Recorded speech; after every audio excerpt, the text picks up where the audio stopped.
Hello, everyone. Yeah. This is going to be kind of crazy because we can't really see what you're seeing as well as you can see us. So we're just going to do our thing. And thank you for joining us today. My name is Josh, and I'm the guy behind Speak Good Human, the internet's largest free animal communication practice site. And I created this site, as many of you know, in about 2015 because I was a learner like everybody else, and I was stuck. I just couldn't get past some of the techniques and the group practice sessions that my teacher had, and it just felt really bad to me. And I felt like there's am I doing something wrong? Or is there got to be another way? I don't know. And I realized that a lot of the students in my class were in the same boat, and they just kind of felt like they were stuck as well, and most of them gave up. And I said, no, I don't want to give up on this dream, and I don't think they do either, but I don't know that they know they have a choice. So that's why I created Speak Good Human, and I'm trying to offer lots of different perspectives so that you can kind of find what works for you as you move forward, and so that you can move forward. And that's something that's kind of missing with a lot of people, where they don't feel like they have the tools to move forward. They feel like they've tried it once, and if it didn't work, then I guess that's it. So anyway, today I'm really excited to host our very first Ask the Pros Live. This is a feature we have on the website called Ask the Pros, where you can ask questions and the professional animal communicators will answer them for you. And this is our first live event, and you guys get to ask the questions and interact with a professional animal communicator. And you are going to love today's guest. It's Scotland-based Sarah Jane LeBlanc.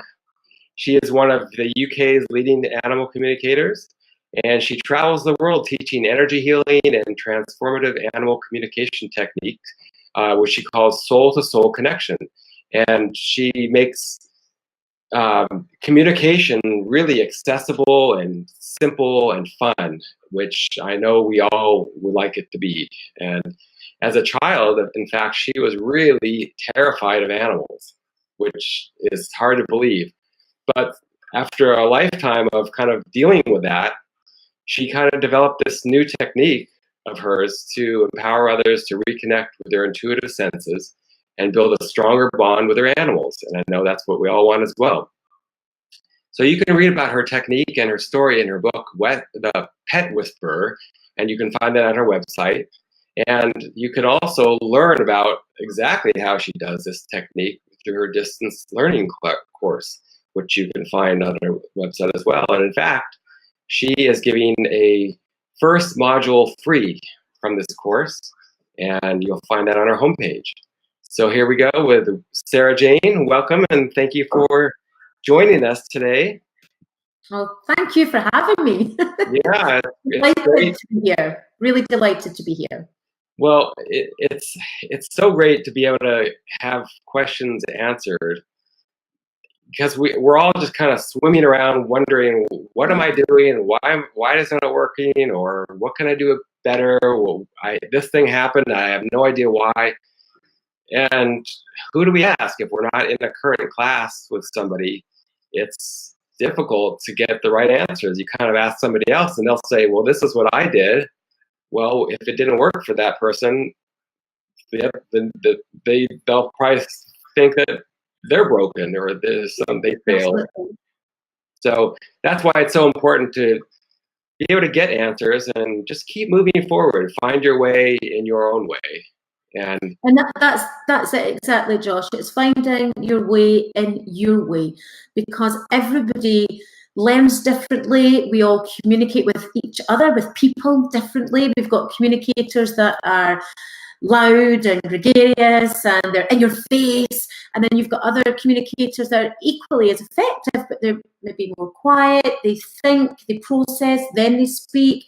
And our animals are no different. So we all communicate differently with each other. We all learn differently, and your experience of learning animal communication will reflect that. Yeah. So there's not one right way to do this work.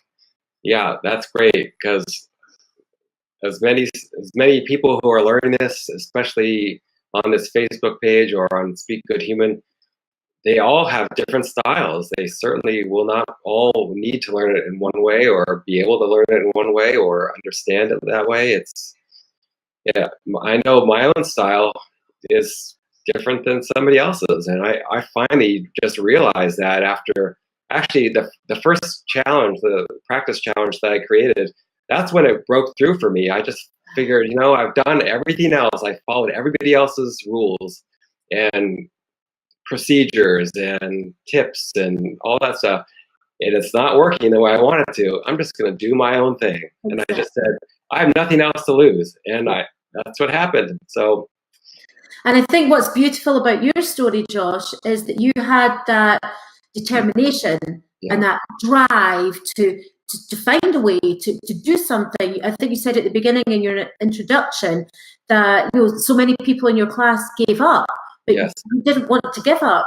But so many people sadly do give up because they don't. It's not because they don't have the drive or the commitment. They just don't know where. They don't know where to go or what to do, so they give up, and then they lose out, and the animals lose out. Yeah, that's true. Well, for all you listeners or viewers out there, so what we're going to do today is we're going to have some Q&As with Sarah Jane, and we had people submit some questions beforehand, and so we have about 8 or so questions that we already have ready to queue up and Sarah Jane to answer. And then after whatever time we have left over, then you guys can write in your questions or interact with us on Facebook, and we'll be able to answer those questions for you. Okay, so I'm going to ask the first question here. So this one is from Lenny, and I hope that's how you pronounce the name. It's a woman, and she says, performance anxiety around communicating with an animal sends me into a panic, worrying that I'm not doing it well enough. What can I do? Okay, so Lenny, that's a really good question. And it's a question that comes up so often, certainly with my own students, from other people, because there's a couple of things that are going on there, Lenny. First of all, your sense of being thrown into a panic, usually that's coming from your deep desire to do right by the animals. So it's actually a really beautiful sign of your integrity and your commitment to do this work really well. So I want to applaud you on that, because if you didn't care enough, then you wouldn't get in a spin, you wouldn't get in a panic. So it's because you care and because it matters to you that you start to feel anxious. So that's actually a good thing. The other side of that, and it is a whole other topic in its own right, but the other side of that, the flip side of when we get into panic and we start to doubt ourselves, we're actually doubting the animals. So if we continue to doubt ourselves every time we're communicating with an animal, the animal will receive that as you doubting them because they're sending you the messages. So what's really important is to really transfer out of that place of fear into a place where you can be more open and receptive to the animal's communications. And the only way that I know how to do this for myself, because even though I've been doing this work for 15 years and I've been teaching this work for about 10 years, I still have days where I can go in a panic. I still have days where the pressure's really on if I'm being interviewed or being filmed, or I'll not even tell you about the last TV piece that I did. That was just horrendous. So it's easy for us to go into panic. So the only thing that I know that works is to transfer from fear into a place of gratitude. Fear and gratitude just cannot sit side by side in the same place. It just cannot happen. So if you can find a way to shift into gratitude and to really feel it, it's not enough just to say it, but to really feel grateful, then the fear has no choice but to leave your energy field. And I promise you, Lenny, that will work. It might take a little bit of practice so that you can really find the things that spark your gratitude or your joy, because you can go into joy as well.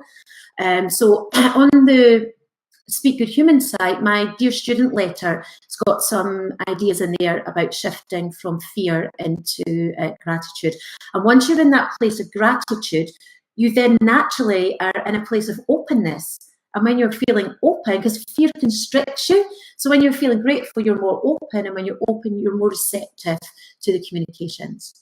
And just to qualify what I said about the TV interview being disastrous, it wasn't the communication work that was disastrous. It was everything else that was going on round about, just in case you thought. Yeah, well, because I would say being on TV and doing that, I would think would be very anxiety. Yeah, because you've got the hot lights, the cameras, and all the people, and yeah. But, so, you know, for me, it's the same technique that I use. Yeah, I would say as well to this question, it's a little what I said before. What else do you have to lose? You're communicating with an animal. What's the worst that could happen if you get it wrong, if you don't hear it the right way? You name the fear. What's the worst that could happen? You try again? Yeah, you're right. You're right, Josh. And in some ways, that's easy because, well, what is the worst going to happen? Nobody's going to die. No. But for some people, if they have fears around being shamed or ridiculed, or fearing failure or rejection from the people whose animal it is, and they think they haven't done well enough, that's true. Then that fear could actually be helping them stay stuck. Yeah. So on one hand, you're absolutely right. What's the worst that can happen? But if you've got something going on underneath that means that for you, fear of being a failure is so huge, then you need to do some work on that before you're going to be able to step into that. Does that make sense? Oh yeah, that does make sense. I guess I was thinking, if you're just a learner, you're just practicing, there's a lot less pressure. And in a sport like this, you can do it without the pressure. Yeah. That's what's so beautiful about what you do here. Yeah. The other thing, the practice, when I took the workshop, the practice was in groups. So the teacher would say, here's the animal, ask these questions, and people would say what they're getting from the animal. And if you're not getting anything, or you're not getting it quick enough, that's a lot of pressure, and you shut down because you go, I can't do it. I'm not getting it. And so that's another situation where some people thrive on that, but others like me, I like my own space and my own speed, and give me that and I'm good. And most people don't thrive in a situation like that because it is intense and it's fear-inducing. And I like what you said about you like your own space and your own time, because everybody processes at a different speed. And so when I'm running workshops, I have to be really sensitive about that. And that's why I usually list the questions up and give people time to take longer, because people do take longer than others. Some people can whiz through it and some people don't. And people learn and process differently all the time. So it's important to give yourself time. And as I said before, your site offers all of that, which is amazing. Yeah, thank you. Okay, let's go on to the next question. Okay, this is from Linda, and she says, it seems that some are born with this gift, fully activated, while others, the majority, struggle to learn it. Why is it so difficult for many of us, and can we ever hope to be as good as the gifted are? Wow, was it Linda? Linda. Linda, that's a brilliant question, Linda. And absolutely, you can aspire to be as good as, if not better than, the gifted. I don't see that animal communication is a gift for the chosen few. I think it's something that we can all do. But I think you're absolutely right. Some people do find it easier than others. And I think I would be doing you all an injustice if I said it was easy to be able to communicate with animals. Yes, some people find it easy. Most people, including myself, have had to work hard to become an animal communicator. As Josh said in the introduction, I've had a lifelong fear of animals, and I mean proper full-on fear, terror, not just a dislike, an absolute fear running away crying, even as an adult. So proper fear of animals. So where I come from with this, Linda, is quite simply, if I can do this work, and I've led most of my life in fear of animals and not wanting to be around animals because I was scared, then if you already love animals and want to make a difference for animals, then you're 10 steps ahead of where I started. So I just want to leave you with that piece, because I have absolute faith that if I can do this, then anybody can. I really, really believe that. And that's why I teach this work. Hopefully to inspire people that are already loving animals, already wanting to connect with animals, that they can see that if I can go from complete fear to a place of love and connection, then so can they. But you're right, some people do find it easier than others. And I think that comes down to whether you have a right or left brain preference. And before I became an animal communicator, I used to work in education. That's my background. And I used to use this program called whole brain living.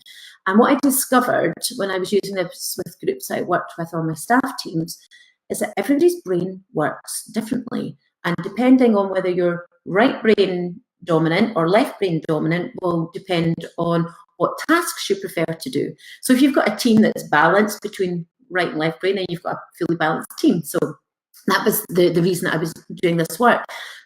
But it's really carried through into the communication teachings, because I usually find when I'm teaching, the students that are having the most difficulty are nearly always left brain dominant. And the left brain is the logical, rationalizing part of the mind. So it's the part that likes to understand. It's the part that likes sequence and logic and order. Whereas the right brain, by comparison, loves kind of like spaciousness and creative thinking and thinking out of the box and not really caring whether it all adds up to the right number or not. It's just there and it's okay. So that's the two parts of the brain. But what I want to share with you here, Linda, and for anybody else that's thinking, oh, I'm doomed, I'm a left brainer, I want to share with you that I was an extreme left brainer. I was 60 points to the left. That's proper extreme. I used to be able to operate my desk with my eyes closed. I knew where everything was, the angle of the phone, where the pen sat. I mean, I really could have operated my desk with my eyes shut. So not only have I come into this work as somebody that didn't have a connection with animals, but I've come in as an extreme left brainer too. And I don't think any of that's by accident. I think it's because that's the way it was meant to be for me, so that I could share that with people like yourself, Linda, who are struggling to understand why you can't do it the way other people can. So what I would suggest to you is to really start working on exercises that open up the right side of the brain.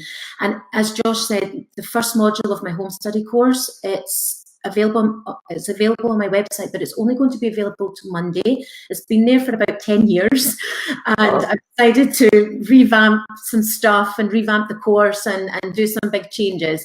So that's available until Monday UK time. I'll be working on that on Monday. So please hop over to the website. And if you, for whatever reason, you don't manage to do it, for people on Josh's program here on the challenge here, please email me and it'll be my gift to you anyway, even if it's down from the website.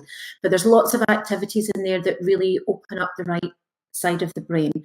The other thing that could also be contributing, and I touched on this a little minute ago about the fear when Josh was saying quite rightly, well, what does it matter? If you're in a safe environment, absolutely, what does it matter? You've got nothing to lose. The people that are helping you are here to support you. But if you do have a big underlying fear or block around something to do with the communication work, that will be holding you back as well, because your subconscious will be wanting to keep you safe and to prevent you from being ridiculed or prevent you from whatever issue that might be going on for you. So that is something else that might be coming into play there. But I absolutely believe that every person that walks this earth has the same God-given right to be able to connect and communicate with animals. All that's needed is to find your own unique way to do this work. There isn't just one way to do it. That's great. Linda. I love how the left brain and the right brain are, because I haven't heard people talk about that relating to this. So I'm glad that you have exercises to help develop those other areas, because I think that would probably really help. So your website address is right below your picture, in case anybody needs to know that. And also, I think your Facebook link is in the event as well. And I'm changing my Facebook next week as well. So if you want to stay in touch with me, please download the module. That'll get you on the newsletter. And then if you decide in 3 weeks' time you don't want to have anything to do with me anymore, that's absolutely fine. But if you're thinking, right, I'd like the module, I might want to ask some questions when I've given this practice in a few weeks, just know that Facebook profile will be deleted and I'll be moving back to my business page, which is Pet Whisperer. But just letting you know ahead of time that's another change happening just now. I'll keep up with you, and we'll get everything connected. Good stuff. Thank you. All right. Okay, so let's see. Number 3 here. This is from Barb. She says, innately, we all have our own strengths when it comes to animal communication. This is exactly what we're talking about, I guess. She says, some people receive visuals more strongly, while others may have success with sounds or feelings. In your experience, are we stuck primarily with what we're given, or is it possible to develop our weaker non-existent senses? And if so, how? That's a really good question, Barb. And for myself, and for students as well, is that usually when you're first starting with your animal communication work, you will receive most of the information in 1 or maybe 2 different forms, whether it's visual or auditory, and you will tend to just get it in the 1 or 2 formats. But Barb, you absolutely can learn how to expand and strengthen all your communication tools and receptivity so that you can use the whole orchestra of tools and methods that are out there. So how to do that is to practice the right-brained activities. So I would always say to students, just keep that up all the time, be doing something. My favorite one is to color in. I'm not gifted artistically. I can't draw. I mean, I'm not good at drawing, but I love to colour in. So get a kiddies book. I don't know if you have dollar stores in the UK. We've got pound shops here. In the States, sorry, but in the UK we've got pound shops. You can go and get a kiddies colour in book, and 20 minutes. I have to put an alarm on, because once I start colouring in, my mind just goes into that zone, and then I would be late for work. So colouring in is a great one to do. But when you're doing your practice work, I would always encourage students to work with their strongest tools until they build their confidence. So once you feel more confident in your communication abilities, then start to practice with the other tools. And this is the best way, I think, to practice. So see how it works for you. And if it works, great. If it doesn't, just toy around with something else. But this is how I would do it, and how I would teach other people to do it. And it's all in the questioning. So if you see visuals, I think that was one of your examples. So if you see visuals, you see pictorially, that's your strongest tool. You're wanting to ask the animals to show you. So if they're in pain, you would say, can you show me where your body hurts? Or if something happened in the house when the guardians were out at work and they want to know what it was, you would say, can you show me what happened when your people were out at work and there was the accident at the stairs, or whatever the scenario is. But if you hear better and you hear words and voices and sounds more easily, then you're going to want to ask them, can you tell me? So it's, can you tell me where your body hurts? Can you tell me what happened when your people were at work? And if you experience feelings and sensations, either physically or emotionally, if you experience feelings and sensations more strongly, then you're going to want to ask, can you share with me how your body feels? Can you share with me what happened when your people were at work? And you might find that some emotions come in. So you know that maybe the dog was scared or the dog was overexcited or whatever the situation was. So while you're building your confidence, Barb, stick with the tools that you know work for you, and then you can feel more confident in your communications. And then when you feel ready to broaden out, just change the way you question. So instead of saying, can you show me? You say, can you tell me? And then just see what comes up. And if you don't get anything, then revert back to the question that allows the communication to come through in your strongest tool. So then it doesn't matter if you don't get it right or you don't feel confident with how that information came, because you can always revert back to your strongest tool. So I hope that's helpful. Yeah, that sounds great. Now I'm wondering if you haven't done any communication yet and you don't know what your strengths are, how would you figure that out? Just by seeing how the information comes through to you.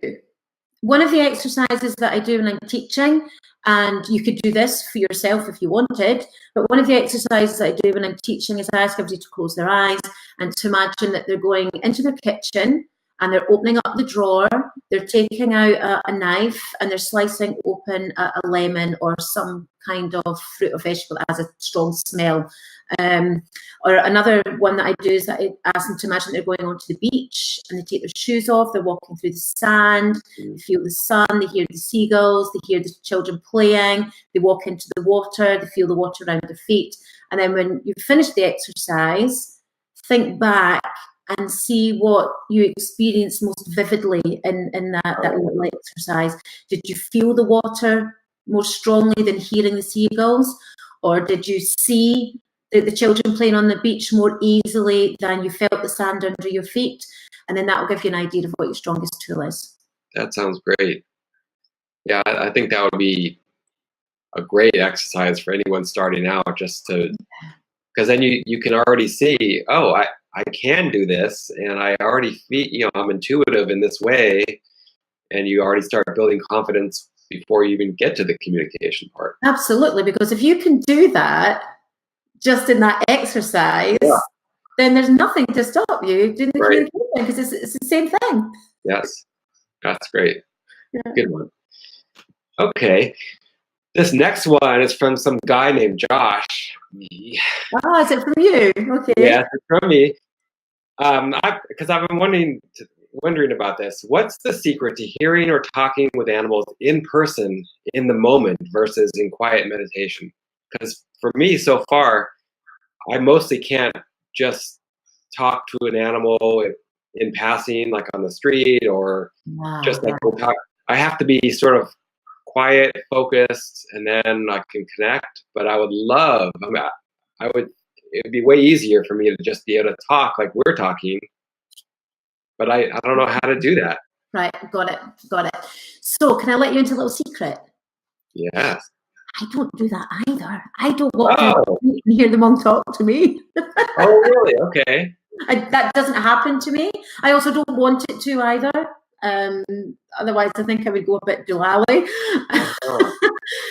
But what I think then, Josh, if I've understood you correctly, it's working out what the difference is between being able to walk through the park and hear what this dog's saying and what that bird's saying, and then having that quiet, deliberate intention to connect. Yes. It's how, right, okay. Well, here another perfect example is, and this is what everybody always, it's the guideline for everybody. People like you will go on TV or radio and talk to animals during the show, during the interview.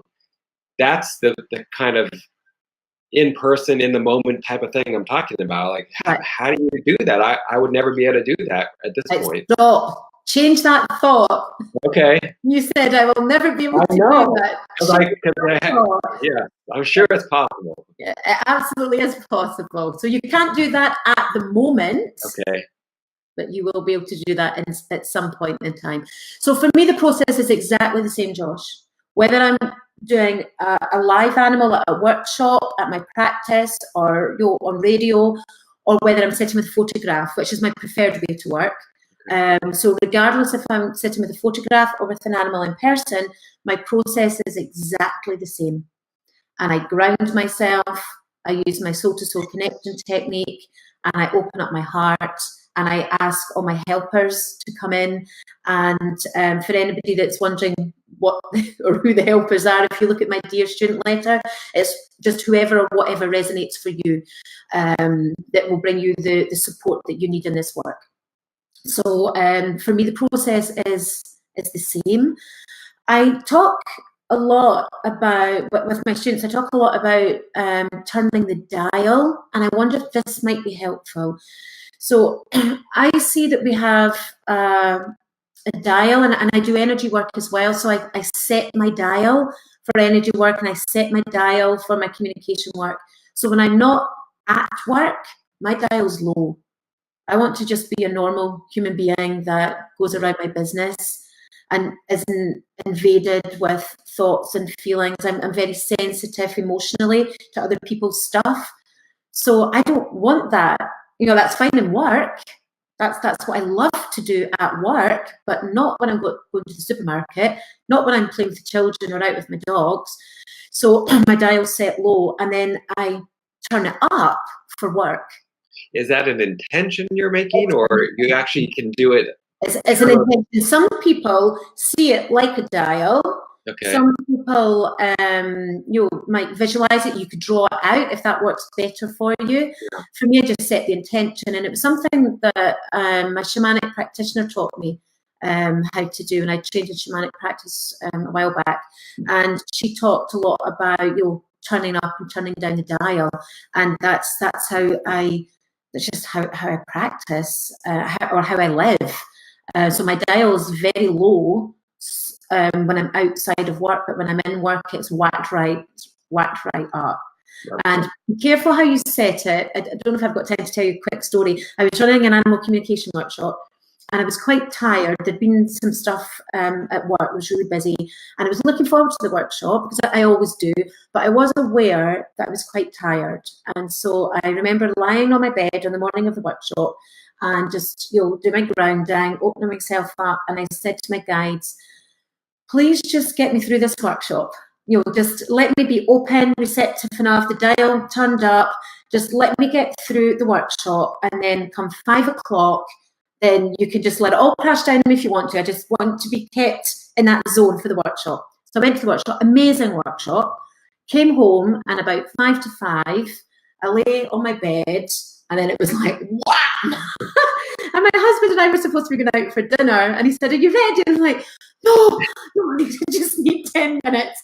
So when you're setting these intentions, it would be really clear. You don't want anything to come whamming down on you. It's like, you'll kind of open up the dial for this work, and then when it's finished, can we turn it back down so life is easeful and smooth, and you'll just be really clear in your intention. So just to recap on your question, Josh, for me, there's no difference in how I approach it, because it's just about connecting, getting nice, it's about grounding myself, getting nice and quiet, connecting in with the animal, and opening up to the communication, whether they're live or via photograph. It's the same process. Okay. So I don't know if that's helpful to you. It's explained that for me that it's not any different, but I don't know if that's helpful to you in answering your question, because you might be frustrated why you can't do it here. And well, you can't solve why I can't do it yet for me, because I have to solve that. But I'll keep practicing, and I'll keep setting the dial, like you said, and trying to get a little closer there. Yeah, so you just turn that dial up, and you say, I'm ready. I'm ready to communicate. Wham, dial goes up to 10. I'm open for communication. And then go into your gratitude, like I was saying to was it Lenny? Yeah, I think it was Lenny. Yeah, Lenny, yeah. So go into your gratitude, like turn your dial open. I'm so grateful that the animals trust me to hear them. I'm so grateful that even when I don't trust myself, I know that the animals trust me. I'm so grateful the animals have got my back. I'm so grateful that the person that's asked me to talk to their dog, cat, horse, goldfish trusts me to do this work. And I can already feel that shift in my own body, and that's me just talking it through for you. So when you're in it, you'll feel that. Okay, great. Look forward to trying it. Okay. This next one is from Lenny again. And she says, when connecting with an animal, all their emotions or perceptions seem to get amplified far beyond what they actually are. And for her, it makes it difficult to pass along a realistic or accurate conversation. And she's wondering if that's common or if there's anything she can do to tone things down. That's a really interesting question, Lenny, because it's not happened to me. So that's not my experience. So what I would be suggesting to you is use the dial. So you want to turn your dial down a little bit. But I'm just wondering,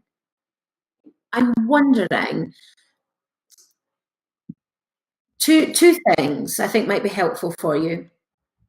When you set your intention for the communication work, so when you're setting up the communication, I always have to set an intention. You know, the intention is to communicate clearly and effectively with the animals. So when you're setting your session up, I would set a really clear intention that you hear or feel or experience or receive the animal's emotions at the level that is going on for them. So set that as part of your intention, Lenny, that what you receive is at the same level as the animal is experiencing it, and that will help you gauge better. The other thing, I would really invite you to check in with yourself how you're feeling emotionally before you start a communication session. So if you're feeling tender or fragile or vulnerable or tearful or stressed or just emotional or hormonal, if you're feeling any of those things when you go into a session, then it may be that when you're communicating with the animal, they might be triggering what you're already holding, and that's why it's more intense. So that would be my educated guess at what might be going on without us actually able to have proper one-to-one. I wonder, do you think it could have anything to do with, you know, how empaths, some people are empaths who are very sensitive and some are empathic in a different way or not as sensitive, and I wonder if she's overly sensitive, I don't mean overly sensitive in a judgmental way, but if you're so sensitive, then you just want to set your dial. You know, that was the first suggestion, turn your dial down. And the other way,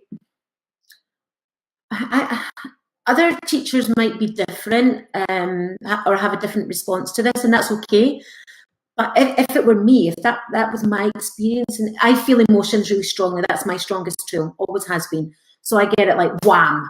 So, you know, if a person says to me, oh, no, my dog's not sad at all. Right. I know the dog's sad because I feel it so strongly. But if I was feeling it to the extent that it felt disproportionate to what the animal was feeling, then I would be saying quite clearly to the animal directly, can you just send me this in a way that I can manage it better so I can help you better? Or can you send it to me in a way that is more appropriate or more relative to how you're experiencing it, so I can adequately share it with your people, then they can help you better. So you're looking for the animal to work with you so that you can work together to provide whatever support is needed for them. Yeah. That's another way to tackle it. Yeah, but that would also, it still seems to me that some of it has to do with a person's filter. So even if the other party, the animal, sends you in a way that's better, maybe your filter is translated in a more amplified way. I don't know. Is that still possible? I would probably always come back to asking my guides, the universe, whatever it is that works for you, Lenny, whatever guides you work with or whatever your belief system is or your spirituality lies, I would be drawing on all of that to help keep me safe in a session. to help keep me a clear communication channel, but without compromising myself and how I experience that. And it's always with the end result being for the highest and best good of the animal that you're working with. So I would be drawing on all of that, because if your filter, I suppose the one thing that I haven't really clarified with you, Lenny, maybe you're okay with it coming through like that. The question didn't say that you weren't. You were just wondering if other people felt it like that. Yeah. So if you're okay with it coming through, like, so for me, it's like, wham, I'm okay with that, because then I know exactly what I'm working with. So that's okay for me. That doesn't freak me, and I can deal with that emotion because I know it's not mine. And that's the other thing. You know, students say, "Oh, I don't want to do this work because I can't deal with the pain." It's like, well, it's not your pain. What a privilege that the animal lets you share that they share that with you. And then when you're finished, it's switched off. You're disconnected, and you leave that. So I can deal with that because it's in the moment or in the duration of the session. But if it feels troublesome for you, or you're not enjoying it in that way, then turn down the dial and draw in whatever spiritual support that you can to help keep you grounded, feeling safe, and finding that way to be able to relay the information back to the people so that they can deal with whatever the situation is. And also, because it sounds from your question that part of the problem is that you're feeding it back and it's disproportionate to what the people are saying. Yeah, and I think she said that when she would give the feedback to the people, and it's this really dramatic, emotional message or whatever, the people would say, "No, I don't. No, that's not it." And the other thing there, Josh and Lenny, this might be the same for you too. Remember, I gave the example of, if somebody says, "No, my dog's not sad." Right. If I felt that, I know that dog's sad, and I don't care what they're. Well, I'm not saying I don't care. That's maybe not quite the way to say it, but I'm not fully accepting that the dog isn't sad. So I would then use creative questions with the people to get them to think out of the box. Right. To see sadness from maybe a different perspective, or see it in a different way. So I might ask questions, or ask the dog to help me out and say, right, well, give me some more examples here. Yep. Because sometimes people don't see the depth of the trauma that their animals are in. Right. And Lenny, that might be what's going on for you here as well, that you're feeling it huge because it is huge. You know, you're feeling it strong and powerful because it is strong and it is powerful and it is traumatic. But because the dog or cat or horse or whatever it is that you're working with, because they're not being big and dramatic about it, the people maybe aren't seeing quite the depth. So that's about using sensitive language with the people. Yeah. And I think an important thing to point out, though, is that she's getting things from the animal, and she's getting emotional things, and that's great. That's what she wants. So tone it down and figure out ways to fine tune it. But at least she's doing well. And absolutely, Lenny. Absolutely, you're getting the emotions, you're getting the feelings coming through really strongly. Trust it. If it's coming through that strong, you can't discount it. And that's one of the expressions that I use with people when they say, "Oh no, I don't know, I wouldn't go that far." And this is my standard line, and I will say, "Well, I felt it so strongly in my own body that I can't discount it, and I would be doing your animal a disservice by not sharing that with you." Yeah. And that's my kind of just standard piece that I would say in a scenario like that. Yeah. So I hope that's helpful. Yeah, I think it is. I think it's great. Alrighty.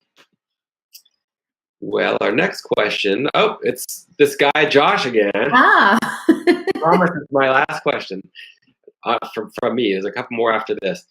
So I'm saying when I'm connecting, it often feels very subtle, and it can be really difficult for me to know whether I've actually connected or not. There's no strong feeling or tell that lets me know that this is different from my normal state or thoughts. Is there any other way to know for sure that I've connected? Because that's everybody else always says, "Am I just making this up? It sounds like my own thoughts or my own voice." And some of the stuff that I come up with that the animals say, it feels like maybe I already knew that. It's just from my own brain. I don't know. Do you know what you've described there? That whole thing of, oh my goodness, am I just making it up? Is it just in my head? It's my own voice, because I hear the animal's voices as my own voice. So it's my voice, and that's the same voice that is in my head when I'm replaying a scenario between me and somebody else, and he said this and she said that and she said, you know what, it's the same voice, so it's really easy to doubt that voice. So this is what I would be saying to you, Josh, and to everyone out there. If you're doubting the strength of your connection, there's 3 things that you can do to ascertain how strong your communication connection with any animal is. And it's the 3-step validation process that I teach all my students, but I can't take full credit for it. The first piece I was doing naturally by myself.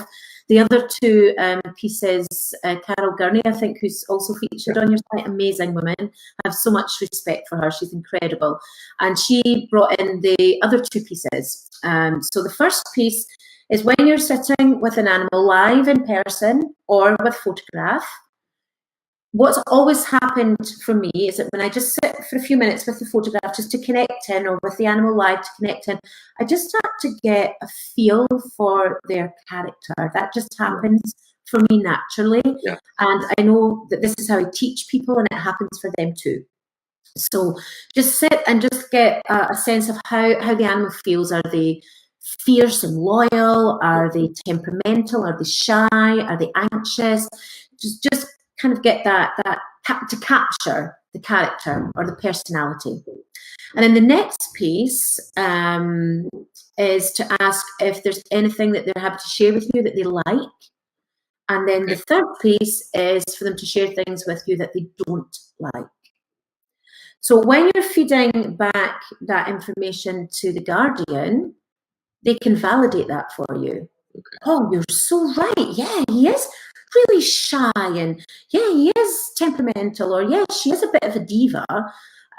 So however you extract that information, sometimes you might see the word diva, hear it, see a princess crown. It can come through in all different ways depending on how you most easily receive information. But when you've got that character encapsulated in that way, when you share that and the person recognizes their animal through your character description and what you said that they like and what they don't like, then you know that you're connected.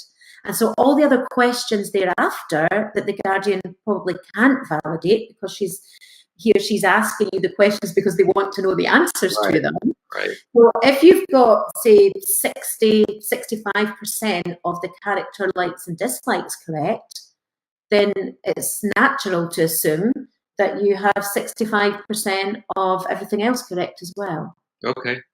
Well, but even before you validate the information, when you're talking to an animal, does it feel like a strong presence or energy in your head? Sometimes, Josh, and I can only tell you my experience. Sometimes I was actually speaking to a student yesterday, I had a coaching call with a student yesterday who was saying, I just think it's all in my head, right, and I don't know whether I've got a strong connection or not. So I shared with her what I'm about to share with you, and this is just me being absolutely honest. This is my experience. Other people might experience it differently.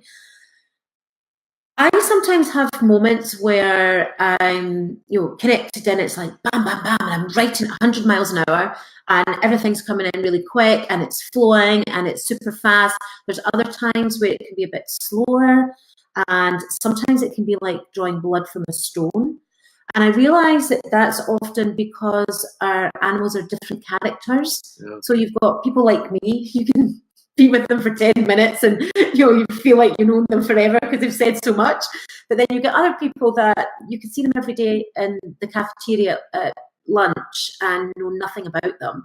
And our animals are the same. So that can impact on that feeling of connection and strength of communication and flow. But also, sometimes this work can be very subtle.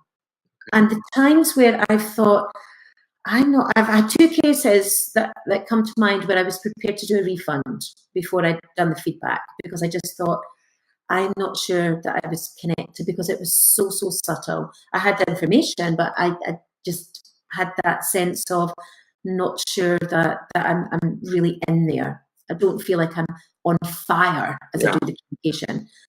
But both of them are absolutely mind-blowingly amazing pieces of work.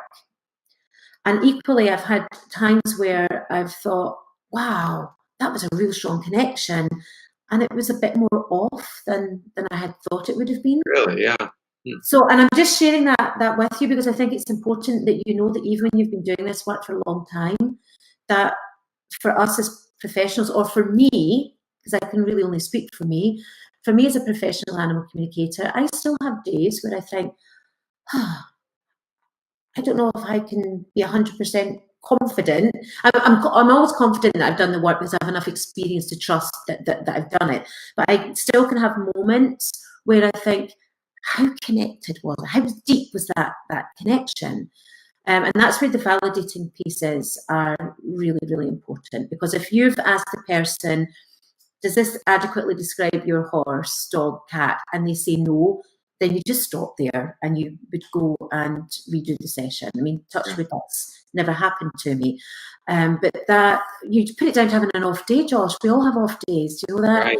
You know, in any profession, yeah, people have off days. And when you're working in this profession, you need to be super tuned in and turned on to do this work.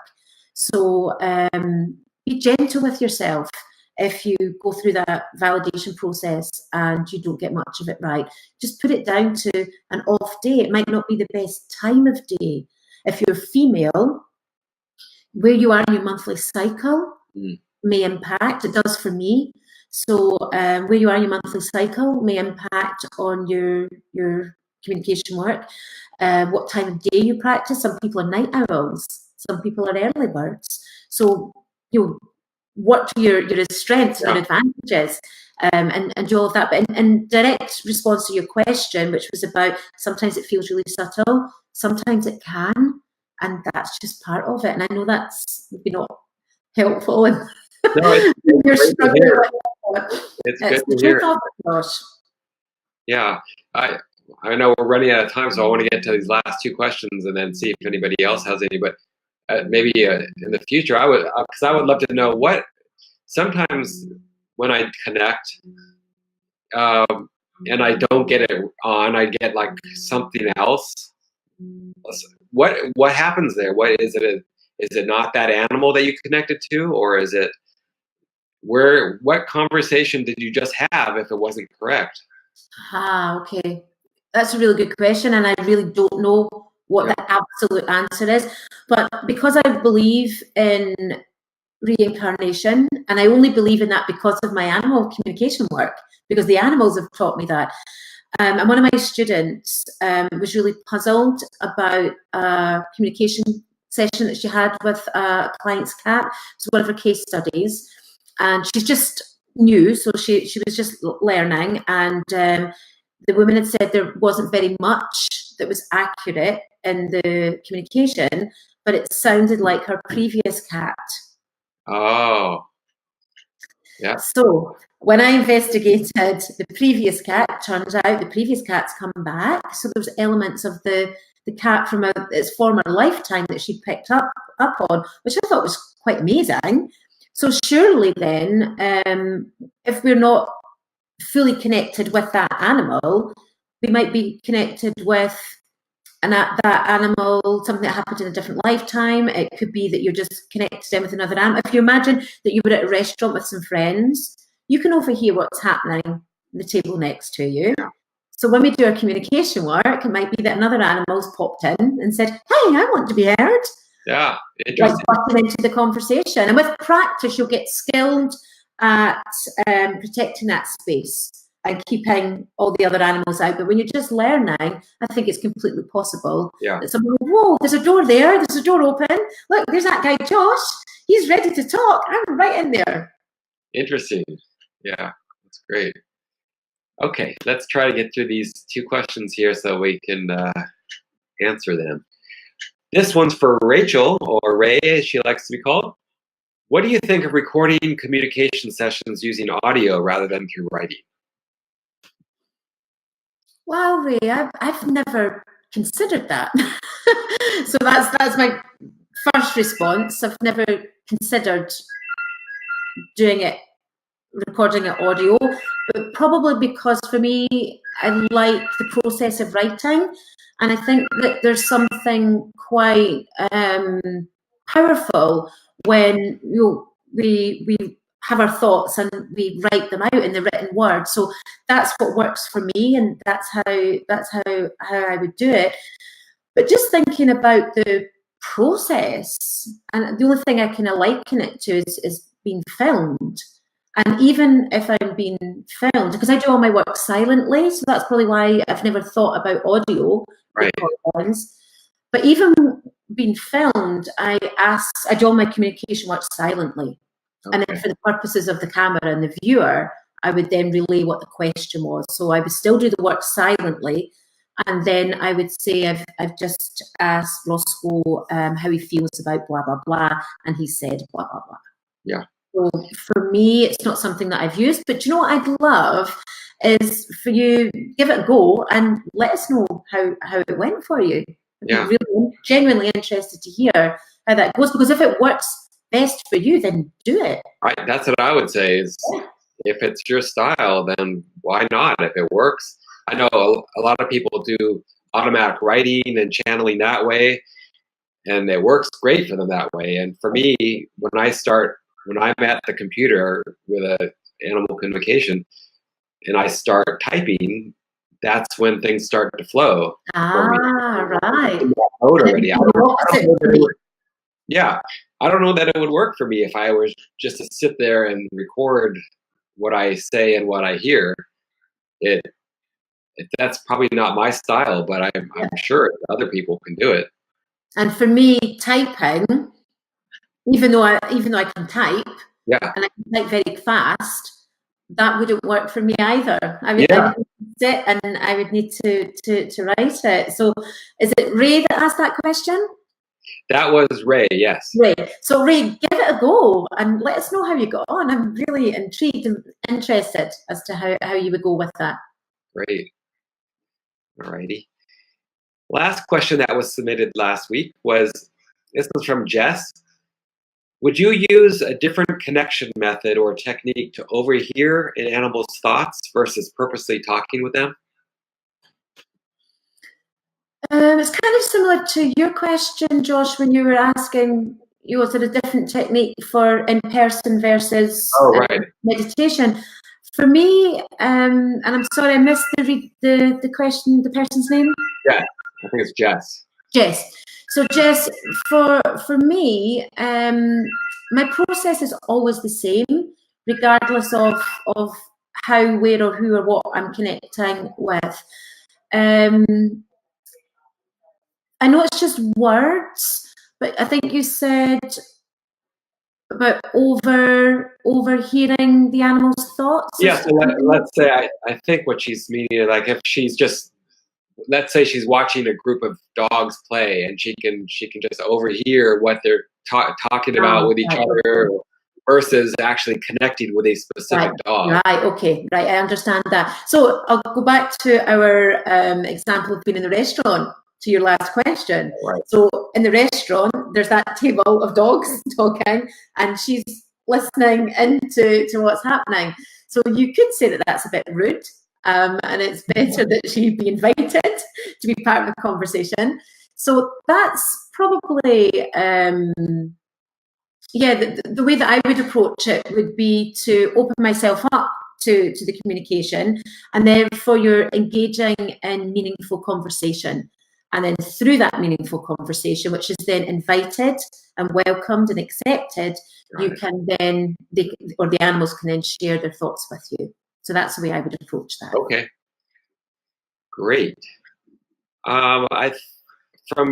This is our first time doing this, so I admit that now. I'm seeing on the chat that there aren't any other questions, but whoever's out there, if you have another question and you can see a chat feature, if you do have a question, this is the time to send it in. Got a great professional communicator here live with you. This is Sarah Jane from Scotland.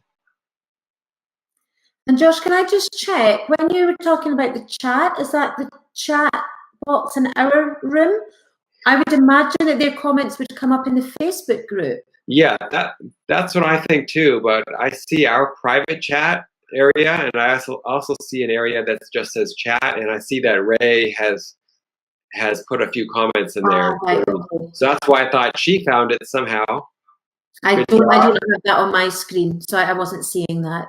Okay. Yeah, and I don't have the whole Facebook feed in front of me, so I don't know if anybody else is interacting that way, but if not, now, what we can do, if anybody's posted anything in that we haven't seen or haven't covered, then I'm happy to come back, and I could just do that on Facebook by making comments in the feed underneath the video. I'm happy to pop back. Yeah, that's a good idea.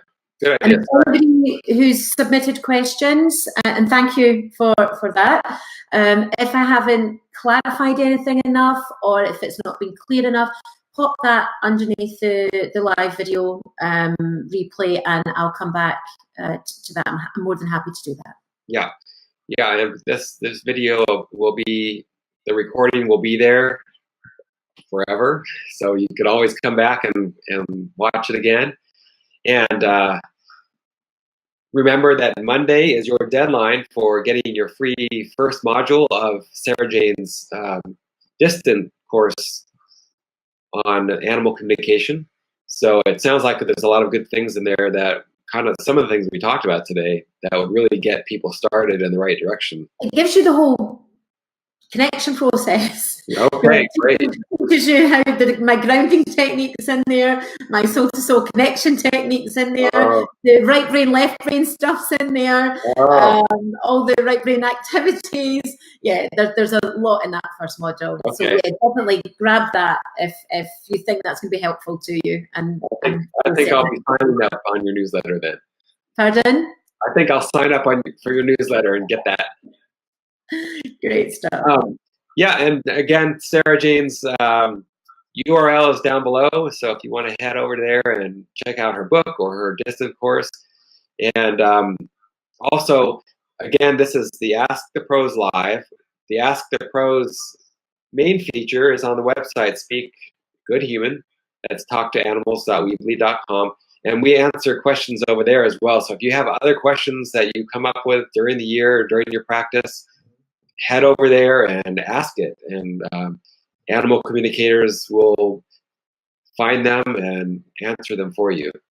And if you haven't seen Sarah Jane's things on my site, she has a really great Dear Student letter on there that I posted on the Facebook page once this month.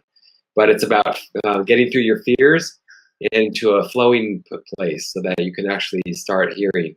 And fear is the #1 thing that we all have to get past. So if you haven't read that letter, it's really very helpful.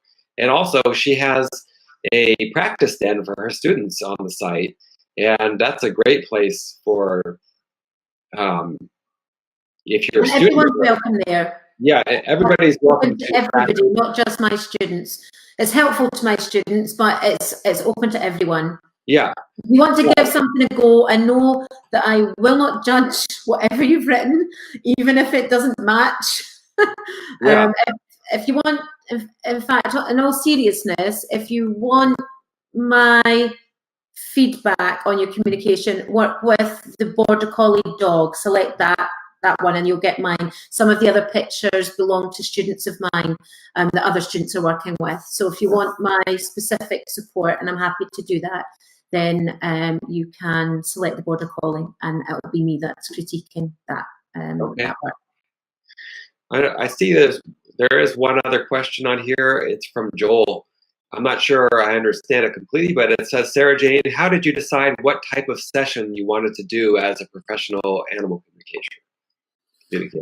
Okay. I don't have a type of session, but how did I just? I'm wondering, how did I decide to become an animal communicator, and how I would set that up? Is that?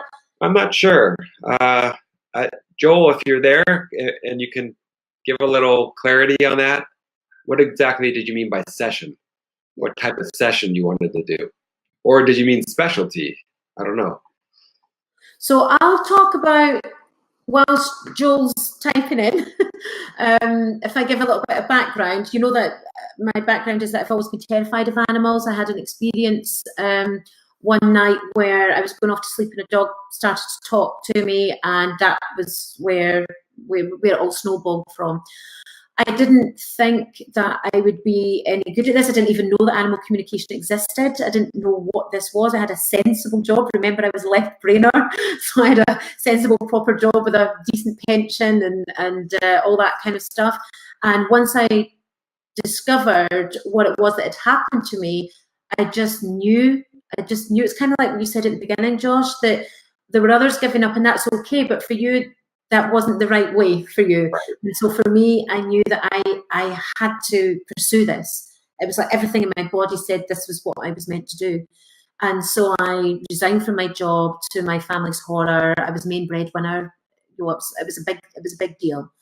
And I decided that this was what I was going to do. And not only was it what I was going to do, once I built enough confidence to believe that I was good enough at it, because it took me a year of constant practice. I didn't charge anybody because I thought I was crap, and I was scared that I was going to be rubbish, and I was scared of ridicule, and I was scared of shame and rejection and all that stuff. So I didn't charge.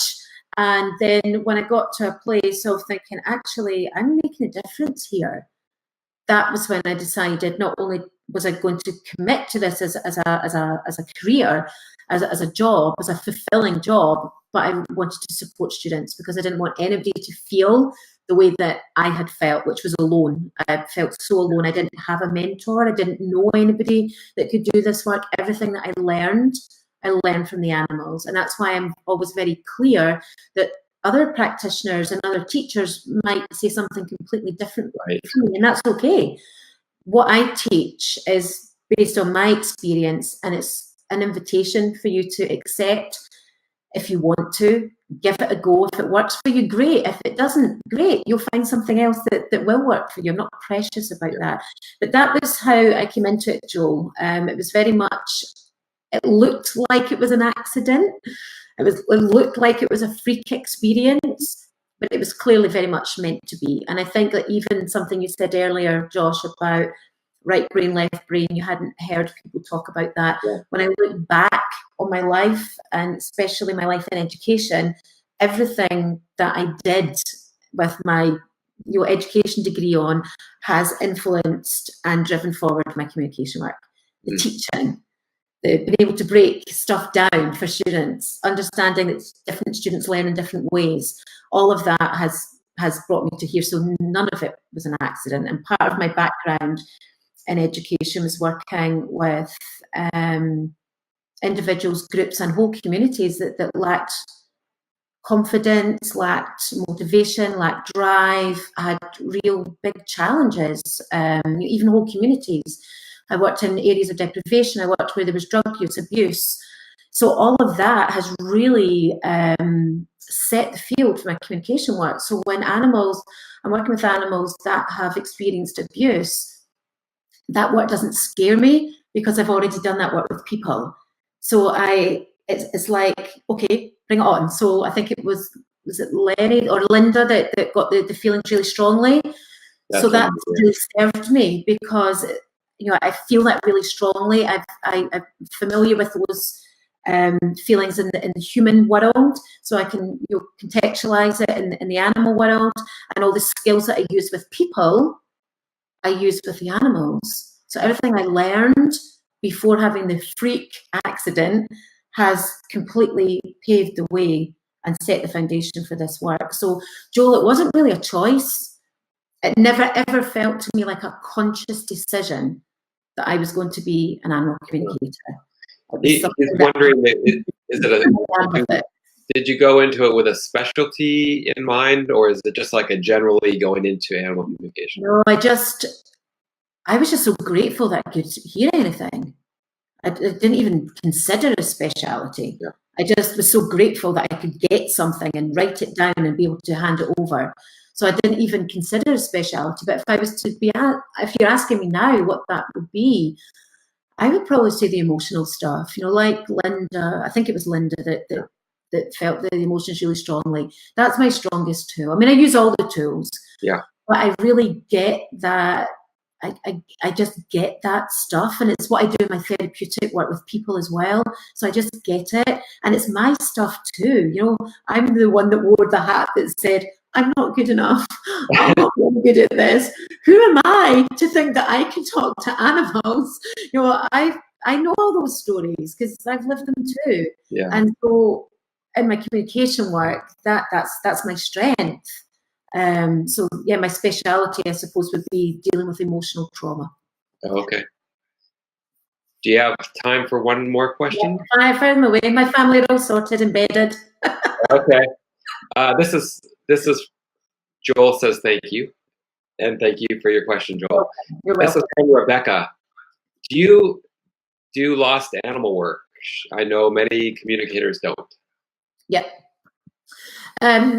I've done tracking work for all of my career, which is about 15 years. I would agree, Rebecca, that I understand why many communicators don't do it. It's hard work, or it can be hard work. It's stressful work. The animals are stressed. The people are stressed. It really requires ardent focus and concentration, and that's not everybody's strength as a practitioner. So I've done tracking work over the years. I've been very blessed to have lots of happy reunions. I've also had experiences where animals have been found in the location that I've described, and it's been too late and they've passed over. And in communication terms, I suppose that would be considered a success because you've successfully managed to locate the animal. But one of my graduates on my home study course, Colette, she graduated two years ago, I think. Yeah, 2 years ago. And she's amazing at tracking. And I just pass all the tracking inquiries over to her. So I've stepped back from that work because I want to focus on teaching. This is what I love to do. I love to teach. So I've got 2 graduates that have come through my program that work alongside me, and Colette does the tracking work now. So I've stepped back from that, but for no reason other than I want to focus my energies elsewhere. And actually, I think Colette's better than me. She is better than me at tracking. And I remember when I said that to her, I said, "You're so good, so gifted, you're better than me." And she's got these most hilarious expressions that she uses. And I think it was, "Oh, shit away," or something like that she said down the phone. She said, "Oh, shit away." She said, "I can't be better than you. You've taught me everything that I know. It doesn't matter. You are better than me." And I think that's wonderful. That gives me so much pleasure that you can teach a student and then watch them grow and then be better. I love that. I love that. I agree. And also, even if you did it a lot, like you did, somebody surely could come along and do it better or easier because that's what they're built for it, or that's how their mind works. Yeah. Like and it's like Joel's question about speciality. Right. Through him asking that question tonight, yeah, mine would be emotional trauma, but Colette's is tracking. So surely it's better that I pass all that work to her because that's where her skill set is. Yeah. Yeah, I feel the same way about when you do body scanning for medical issues. I can do that, and I've done it, but I don't like it because it's looking for problems, and I don't want to focus on those. I want to have a different conversation.